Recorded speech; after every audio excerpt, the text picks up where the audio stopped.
Good evening, everyone, and welcome to WANA Live, the reading series of the Writers Association of Northern Appalachia. I'm your host, Damian Dressick, and this is my other host. I'm not on the right side tonight. It's very confusing. I know. How did we end up switching sides? I don't know. That's disturbing. Anyways, hi everybody. I'm Christina Fasonic, broadcasting live from Wheeling, West Virginia. It's good to see everyone. And we know that Damien must be having a rough day because he's wearing his hat. Well, actually, I'm sort of wearing it in celebration of the changing seasons. Oh. Yeah.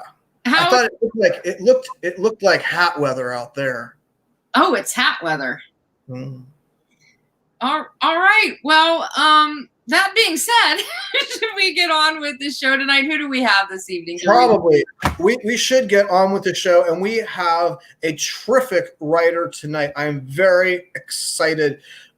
We have, and I'll say another thing or two in a moment, but what we've got tonight for you is a terrific poet. We've got Liz All. She's the author of Beating the Bounds from Hobblebush Books, as well as several chapbooks of poetry, including A Thirst That's Partly Mine, winner of the 2008 Slapering Whole Press Chapbook Prize. She lives in Holderness, New Hampshire, and teaches writing at Plymouth State University. So should we bring on Liz? Sure. Hello, Liz. Good evening. It's nice. Good evening, Dr. All. Oh, yes, right. Well, thank you so much for having me on. I have 3 poems tonight. Excellent. Two vintage pieces from the long ago when I first had the opportunity to meet Damien in Pittsburgh. Yes. Liz is a graduate of the University of Pittsburgh right here in Northern Appalachia. Yes. Okay, so we're going to disappear. Okay. Before we start to read. Okay. And then we're going to come back. To talk with you. Thank you for warning me. All right. So this first poem, actually, the Pittsburgh connection is that it is inspired by 2 things. One was a musician whose name I cannot remember, who had a dobro, beautiful steel guitar dobro situation. And I love the sound that instrument makes, and this poem is partly trying to find language for the sound that instrument makes. And I had occasion to meet and hear this musician in the lush and luscious backyard of Chuck Kinder, who was a fiction writer at Pitt when Damien and I were there. And he said all kinds of great things. Chuck did. He wrote all kinds of great things. He said all kinds of great things. And the epigraph for this poem is the other piece of the inspiration of this poem. I don't remember what he was talking. This was so long ago. I don't remember what he was talking about. I don't know who the she is in this epigraph, but Chuck said this great thing, and it seemed to pair well with what I was imagining the dobro sounds to be. Chuck said, "She could pull tears from a glass eye." This is called dobro. Shine of a silver dollar, smooth, curved shape of a promise. On its back, it glows, anticipating fingers. Fret, slide, and strum, pluck. The first song rises slow like the muddy, swollen river inches toward its banks. Past them. Moan of an old house in a thunderstorm, and the low-throated lullaby of the ghosts who linger there, walking circles in the dim kitchen, pacing slow grooves into the floorboards. The electric hum of air as it greens before clouds start to twist. Smoke in the grass, wind in pines, a poem aching out through the bones, a dark day darkening. The sound, moonlight, bleeds when it runs its tongue along the sky's spine. the charcoal song of the clouds that smother the moon. A stranger's boot heels on the porch, his hand on the door, screen door creaking, marsh birds cry, ebbing tide of a good time gone by.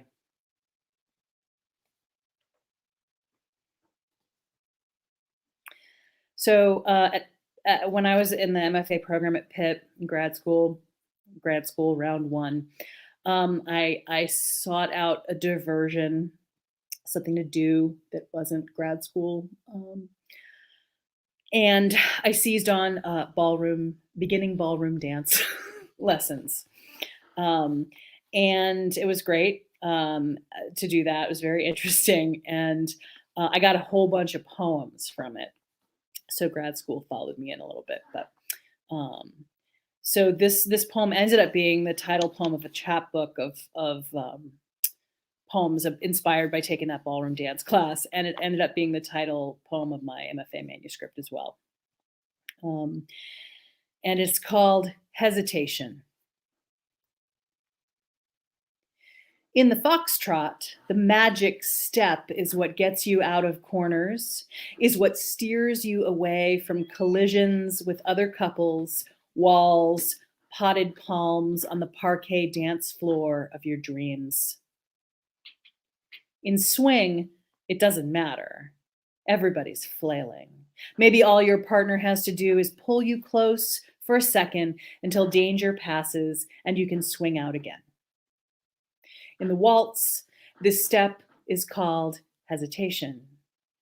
If you're about to go spinning into that lovely older couple dead set on intersection, your partner's hand stops you for 2 beats. You hesitate. Like the fool caught on the tarot card about to step into the canyon, you hesitate. As if you were approaching an old friend across a crowded room, but you realize at the last minute he's a stranger, you hesitate. As if you were about to understand algebra, but suddenly forgot, you hesitate, pencil in hand, dumbfounded again. As if you were about to understand everything about your body, your family, your rhythm, your partner, your God, your future. As if you saw all of this for a second and were seized by your life's sudden willingness to bear itself to you. You feel the hand on your back. You hesitate.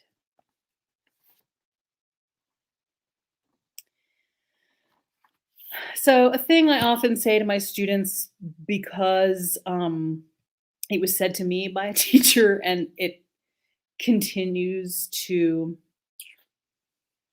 make some kind of sense to me. I don't think it's a bulletproof pronouncement, but it's interesting to me. Some teacher said to me, essentially, like, you think you're writing hundreds and hundreds of poems over the course of your life, but maybe really in some fundamental way, you're actually working on the same half dozen poems. Like, really, you've got like 6 poems. And it seems like you're writing all these different poems, but really, in some way, they're all versions of the same smaller number of poems. I think that's interesting. So this poem is the first sort of fully realized poem draft I've written since December, which is exciting. It's very new. I was just tinkering with it this morning. I started thinking about it about, I don't know, 3 or 4 weeks ago, in the context of getting COVID vaccinated. And I was thinking about, I kept hearing hesitation on the news about vaccine hesitancy, why people hesitate to get the vaccine. People study this, and everyone was talking about it. And hearing that word so much made me think about this poem and think about this move, this pausing in the waltz. And that's how some poems start for me sometimes, but many times they don't make it past that sort of initial connection because there's still some piece missing. And a third piece came in that I think the poem can say for itself. And so that led me to work on drafting this poem. And this will be my last poem. And it's called Hesitation. In ballroom dance class, I learned hesitation. When whoever's leading the waltz palms a pause into the small of the back of whoever's being led, putting on the brakes to avoid collision or to contemplate a new trajectory before rejoining the fluid, cooperative choreography of the dance floor. I took ballroom because my body needed to coax my grad student mind out of the library and seminar rooms of itself, because I needed a distraction from myself, who mostly lived somewhere not in her body. 20 years later, on the news, I hear stories about hesitation, vaccination hesitancy because of a fear of microchip or side effects or allergies or needles, concerns about the rush of its creation, or partisan panic rooted in Byzantine conspiracy theories. I smugly sort the fears of others into piles. Reasonable hesitancy versus unreasonable hesitancy. And do not hesitate myself. Drive my body down to the abandoned pre-pandemic department store for my first dose, and then later to the small town armory for the anticlimax of the drive-through second shot. No tears, no fever. Then the 2 weeks pass and I'm fully vaccinated, infused with permission, queen of reason, released to the world. But then, whose palm is this? 1, 2, 3 opportunities to hug friends for the first time in over a year, dance past, unseized. Whose palm presses the small of my back? Whose lead have I followed so long and so well, deep into muscle memory? Whose hand commands hesitate and holds me frozen in this chair instead of steering me to the bright threshold of the doorway to hold each good friend vaccinated and unmasked, slow dance close? Even in the waltz, one doesn't hesitate forever. One is expected to resume. I hear the music that still plays, but I guess I've learned this one move too well, found a way to press my own palm into the small of my own back, to avoid collision, to maintain safety, to wait our turn, to anagram this entropy back into a momentum I can almost remember, the black footprints of it stenciled on the dance floor, the arrows that show where and when to put my feet on those feet. When might I find reason to release myself from myself, to emerge once more into that old tempo, to merge into the slow promenade of glides and turns, the surging traffic of the strange old world?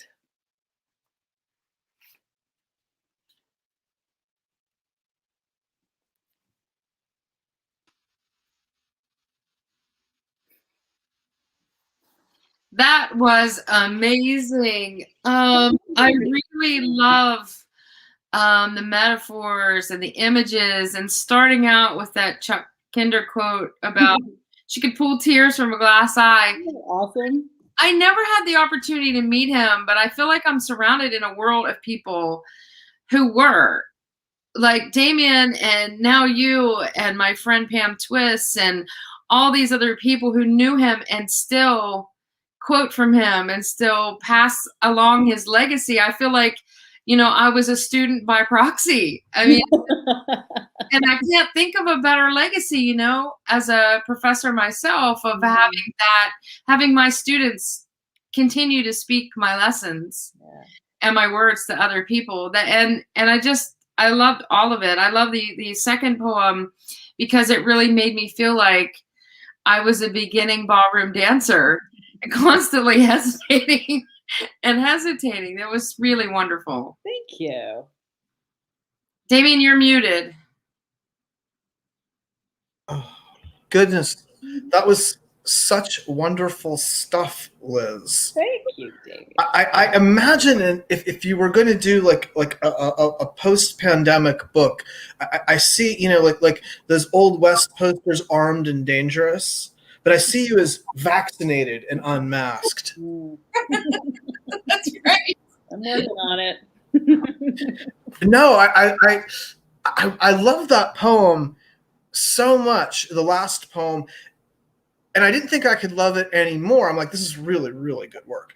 And then when you talk about your own poem, I'm like, oh shit, that's that was a very impressive leveling up there in terms of making meaning and helping us. I don't know, helping us figure out a way to respond to what's been happening. Yeah. That sometimes we need to be our own leader. And I say this as somebody who I had a partner who tried to teach me to dance, and they said, well, we'll start with the polka. And they said, because any idiot could do they were a professional dancer, and they said any idiot can do the polka. And about 25 minutes later, I have to add, it's almost any idiot can do the polka. And then that was that. Yeah. But I love that you're doing that. I love the whole business with the ballroom dancing and what you're saying about, you know, being in graduate school and being somebody who, it's a very cerebral experience and cerebrally demanding experience. And we become so much our minds and what our minds can do. And you know, we don't live in our bodies. I love the idea that I'll go out and do ballroom dancing. That is so cool. Well, I did. Kristen Herbert took that class with me in Pittsburgh. And then when I went on to Nebraska for grad school part 2, I had a similar experience. So I did take more ballroom dance lessons in Nebraska, and I took basic pistol marksmanship in Nebraska. Cool. It was really, I'd always been curious about it. There were no guns in my house growing up. I'd never touched one. And then the two great things about this class, one was it was offered through Lincoln, Nebraska Parks and Recreation. It was like $40 for this, like, wow, you know, certifying basic pistol marksmanship class. And you didn't have to own a gun. They had these like these Ruger 22 target pistols. And so that sort of sealed the deal for me. And it was definitely like, not only was it very different from what I was doing in the seminar rooms, but it was like guaranteed not to see like the chair of the English department there or anything. Like, it's definitely different. So you can not only do a closed change, you can also shoot a tight grouping. Yes, yeah, exactly.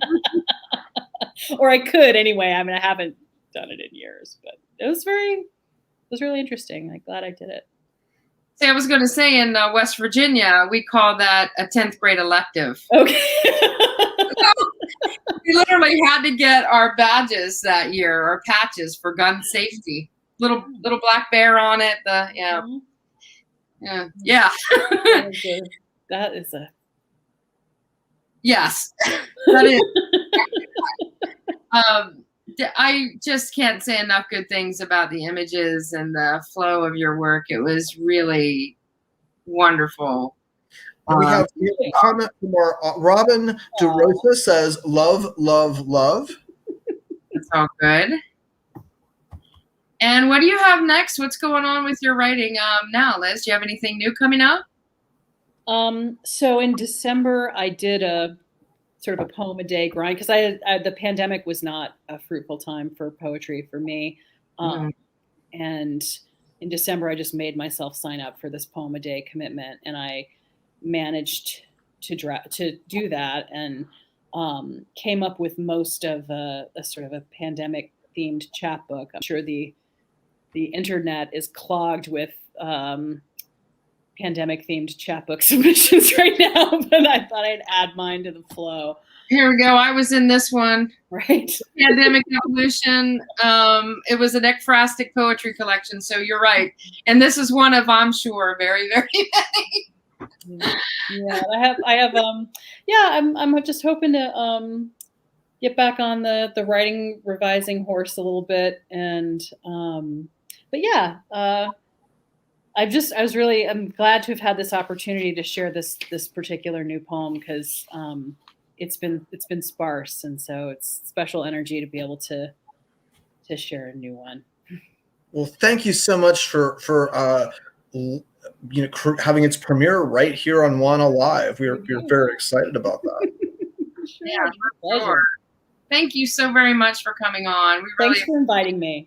Thanks a lot, Liz. And so we will see everyone next week at 8 p.m. on Thursday for our next edition of WANA Live, the official reading series of the Writers Association of Northern Appalachia. See everybody next week. Bye. Have a good night, y'all.